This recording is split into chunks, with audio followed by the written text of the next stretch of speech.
Logical بات کیا کریں۔ جس طرح اللہ کی نافرمانی کرنے والوں پر دنیا میں عذاب نہیں آتا، اگر آتا بھی ہے تو تم اسے سمجھ نہیں سکتے کیونکہ تم اہل نظر نہیں ہو۔ اسی طرح اللہ والوں پر کوئی کرامت نہیں ہوتی، اگر ہوتی بھی ہے تو تم اسے سمجھ نہیں سکتے۔ آپ تبلیغ کرو لیکن افسانی باتیں نہ سناؤ، قرآن کی دعوت دو، افسانی باتیں نہ سناؤ، لوجیکل باتیں سناؤ، افسانی باتیں نہ کرو۔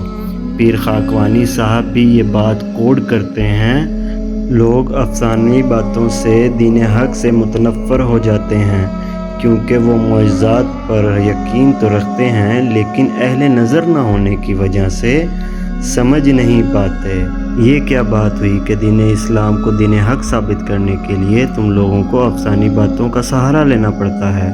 اپنی بات لوجیکل طریقے سے سمجھایا کرو۔ تم اپنے پیروں کی کراماتیں سنانے لگ جاتے ہو، نہ قرآن، نہ حدیث، نہ اقوال صحابہ رضی اللہ عنہ، نہ اماموں کی کوئی بات، نہ آپ صلی اللہ علیہ وسلم کی مکی اور مدنی زندگی میں فرق بتاتے ہو، بس افسانی باتیں ہی کرتے رہ جاتے